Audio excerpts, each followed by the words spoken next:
Welcome and thanks for joining us. Today we're talking about something that's nearly impossible to ignore. So often we wake up to headlines about geopolitical events that cause feelings of uncertainty. In 2026, we face tension in Greenland, military intervention in Venezuela, and heightened political rhetoric at Davos. Just to name a few, and it's only February. So here's the thing, this isn't new. And while political developments can distract from underlying market fundamentals, long-term market performance is largely shaped by robust corporate earnings and economic strength. I'm in the studio today with Kramer, Chief Investment Officer at Foster Group, to unpack what is driving these ongoing concerns, provide insights on how history informs us on this topic, as well as discuss how we incorporate uncertainty into our investment philosophy at Foster Group. Kent, thanks for joining me. No, fun to be here. Yes, absolutely. And, this is just something that our advisors are hearing a lot of questions about at the moment. Right. It's in the headlines a lot. So just how can we filter this noise? Well, it's really hard to miss, isn't it? I mean, right now, I was just looking at, if you're tracking it all, you might be paying attention, let's say, silver and gold. Right, yeah. So on January 30th, silver's been on a run, and then all of a sudden it's down 30%, over 30% in one day. Yeah. So the level of volatility and uncertainty is out there, and you can kind of understand why. We have a president who's just, no matter what you think about his policies or his style, he is more vocal and more verbal and more aggressive than I think what the world has been used to from U.S. presidents. Mm-hmm. And you can see that. You mentioned the struggle in Davos. Well, all over the news, there are statements coming from our president and then world leaders kind of reacting to that going, hey, what are we supposed to do? This is a little new, to the point where they're almost questioning, is the alliance going to stay? What are the trade deals going to be like? We saw this a little bit, last year with the tariffs. We'll talk about that in a minute. Somewhere in that mix, too, there's this AI bubble thing going on, right? People talk about that a little bit. It's still possible. And then we see images on the screen of like the immigration enforcement actions and just the general public unrest in Minnesota. And so that all together just, I think, makes people feel a little angsty. Mm-hmm.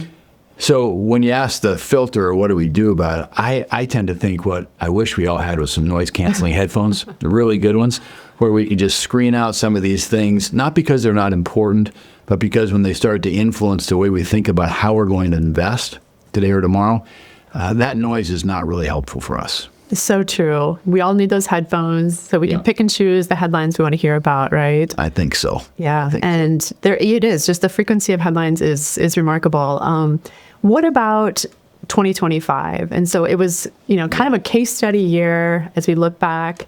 What lessons did we learn about volatility last year? I think that's right. That's the thing to think about is this is happening today. What should I look to in the past that maybe is like today? Mm-hmm. We don't have to look very far back because just last year in April, when President Trump, after he was inaugurated, he shortly announced that there was going to be some new tariff policies. And then on April 2nd, what he called Liberation Day, he announced just some broad, sweeping, very high tariff numbers. And immediately, economists and pundits were saying this is going to cause all kinds of inflation, markets are going to do poorly, economies are going to tank. It was just, this is truly, truly bad news. And markets went down for 5 days straight. And then what we learned is the president, among other things, he does pay attention and listen to markets. And I think we learned, too, that he sees himself as a negotiator. So sometimes when he starts in one place, he's like his opening volley, if you will. And he's waiting to see what the response is going to be. Now, we may not like that negotiating style in terms of how it makes us feel, but I do think that's a style that we're learning that's kind of how he operates. Yeah. So what happened is the market responded very negatively to those tariff announcements, and then the president kind of came back around with his economic advisors and said, we're going to do these things as well. And then adjustments started to happen. And sure enough, you saw markets respond favorably to the announced adjustments. The thing to learn from last year was if you had responded to all those economic dire predictions, in other words, we had one piece of data, that first tariff announcement, people immediately extrapolated this was going to be a bad year, things were going to move horribly. If you would have reacted to that and gotten out of equity markets, you might have missed a little short-term pain, maybe, if you reacted quickly.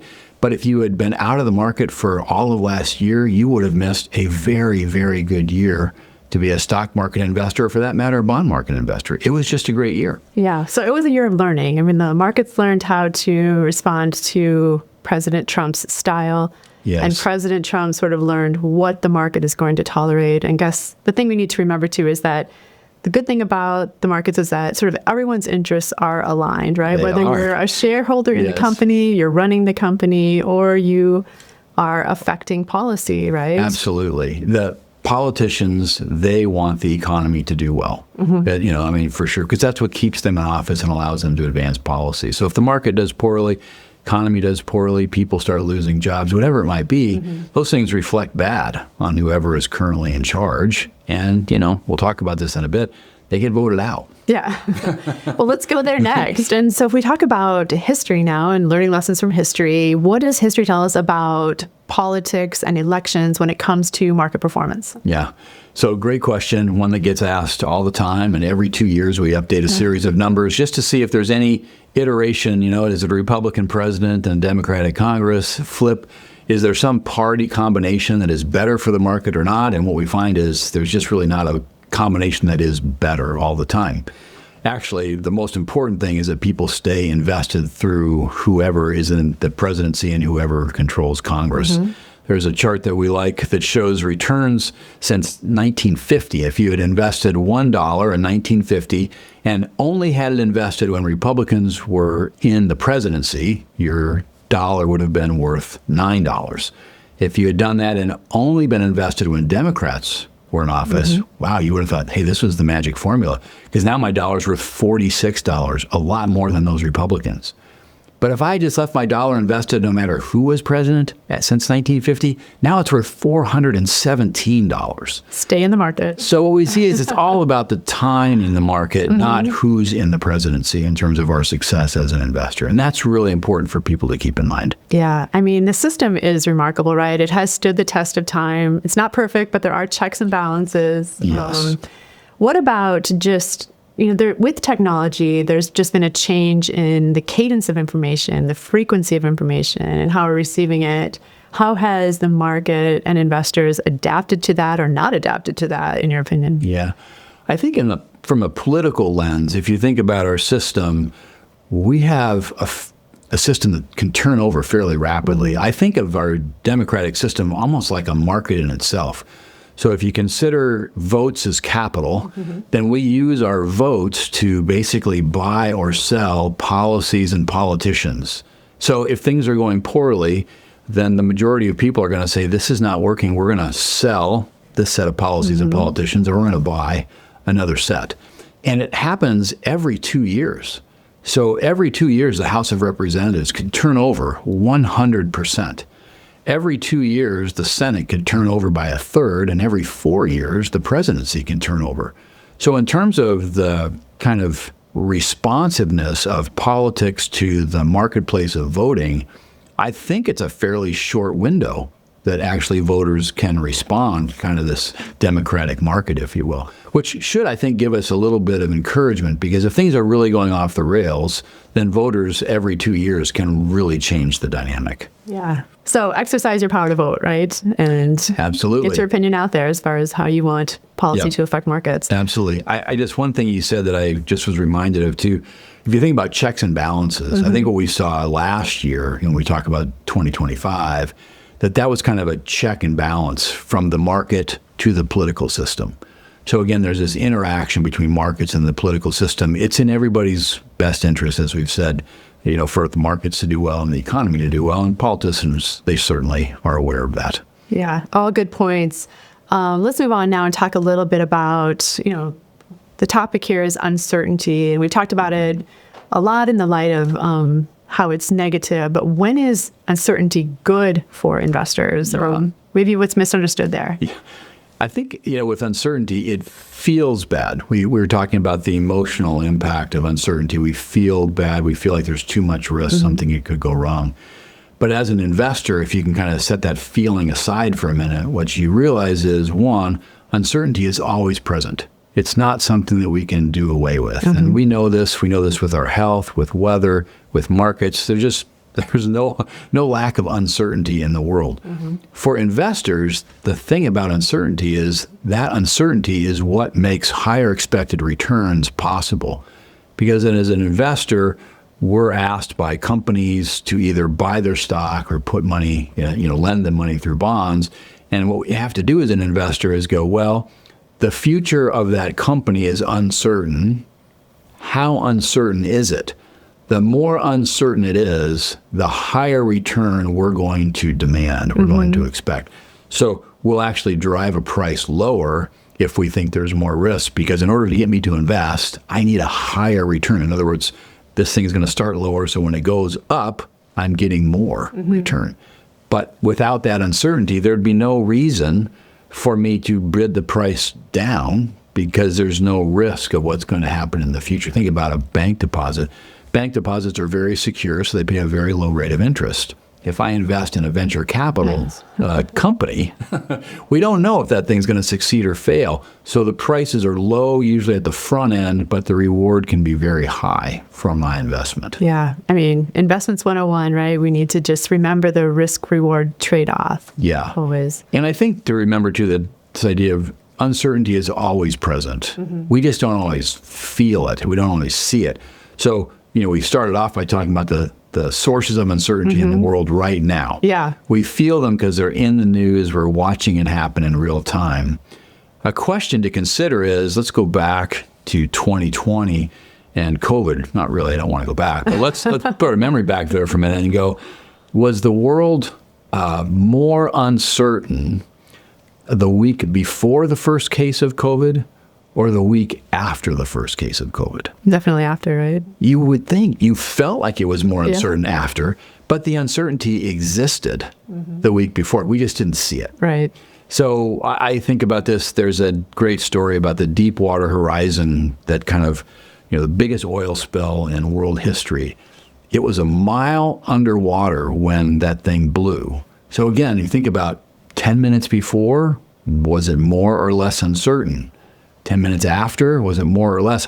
In some ways, I would say after the explosion or after the first case of COVID, the uncertainty felt more present.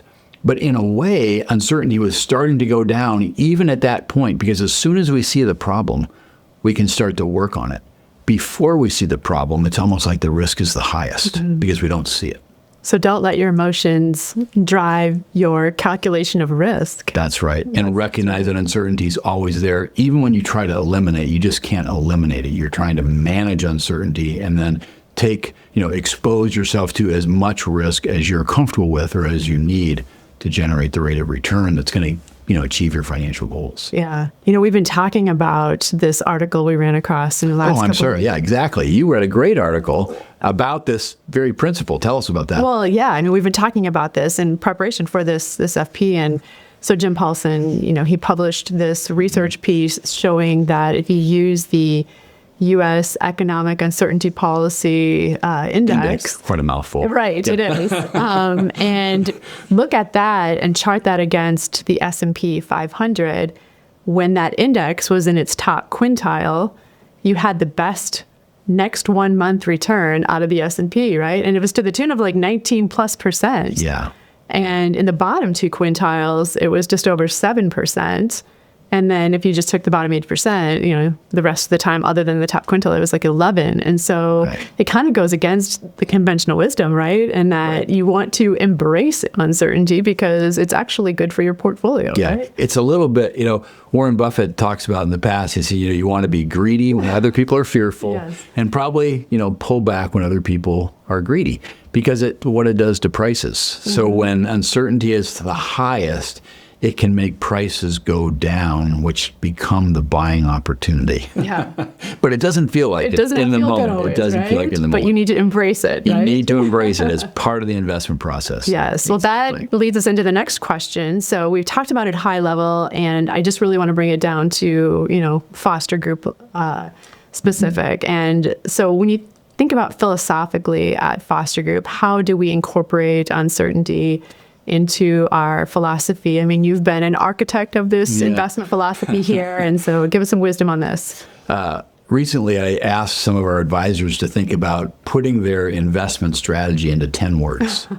And my 10 words are, you want to be a short-term agnostic and a long-term optimist. So good. Because I think the idea with the short term is people are always trying to make predictions, and generally trying to predict is not a good investment approach, especially in the short term. So we want to be fairly agnostic, meaning I'm going to be a little protective. If I need things to happen in the short term, I'll take a less risk on those short term aspects.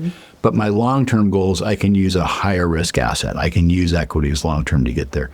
So we start there. We kind of recognize that uncertainty is necessary for longer rate of return.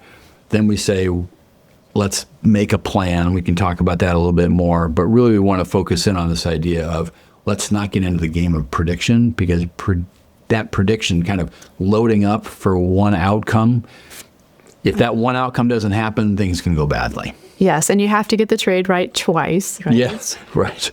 Going in and coming out. Yes, and let the market be an ally, right?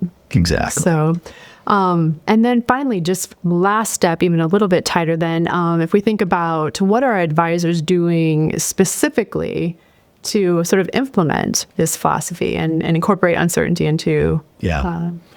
their Well, process. yeah, the first response or the first step always is to make a plan. It's to plan. Plan again. Plan again. It's like, have a plan. And that plan needs to really encompass all of your circumstances, not just how much money do you have today, but what does your cash flow look like in the future? What's your subjective attitude towards risk? When are you going to need things to happen? All those things, your personal circumstances, where you are today. I like to say, we can't go back and redo the past. We have to plan from where we are today. And so if we're doing a good job of planning from where we are today, kind of outlining those goals, then there's a very high likelihood, if you're doing a good job of building a portfolio, that you're going to build it with a mix of assets that address kind of giving you a degree of short-term certainty where you need it, but still long-term growth where you need it to achieve those goals. So start with planning, and then you get to the part about embracing uncertainty and trusting in markets. Yeah, and our advisors will work with clients and figure out what's best for their individual risk tolerance, right? Yeah. And evaluate. And if people feel uncertain about things, talk to the advisors. I mean, they're very well versed on this embracing uncertainty Absolutely. philosophy. Absolutely. All right, well, that was great. Are there any sort of last words or wrap up that you want to offer? I think probably I just say two things wrapping up. One is with the political uncertainty, I think, that's out there that we all feel. You want to keep in mind that this isn't new. It may feel new because it's the most recent example. And it is true that things are noisy right now.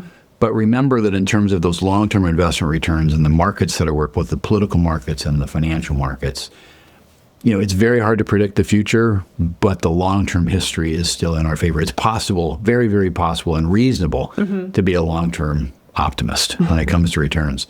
And the other thing I would say is, it was a quote I read recently by James Clear, and I thought it gave a different spin to our idea of embracing uncertainty. He wrote this. He said, "The ultimate form of preparation is not planning for a specific scenario, but a mindset that can handle uncertainty." And I like that idea of you're not trying to plan for a very specific scenario, that's prediction, but you're developing a mindset that can really handle, or what we would say, actually embrace the uncertainty. When we can do that, we can kind of maintain our optimism, we can maintain our balance, if you will, going through these things. Sometimes we will need to put in those noise-canceling headphones because there's just too much noise around us. Yes. And remember that we've made a long-term plan, and this portfolio is built to go through all different kinds of environments, the ones we can't predict. And I know you speak so often about educated, optimistic mindset, and it really just comes back to that, doesn't it? I believe that it does, and I believe there's a rational reason to be that educated optimist. Yeah. Well, thank you so much for your insights today.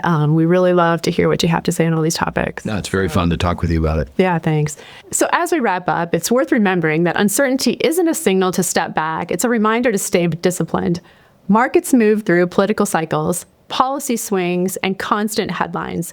Yet markets have consistently rewarded those who stay invested. Our system is resilient. Our markets are adaptive, and uncertainty itself often creates the very opportunities that drive future returns. So as we move forward, we'll continue focusing on what we can control, thoughtful diversification, a long-term optimistic mindset, and an understanding that short-term volatility is simply part of the journey. And as always, if you have other topics you'd like to see us address, please let us know at our website, fostergrp.com. And also, if you're joining us on our podcast, would you consider giving us a like on your podcast app and share with your friends? Thanks for joining us today, and here's to embracing uncertainty with clarity and confidence.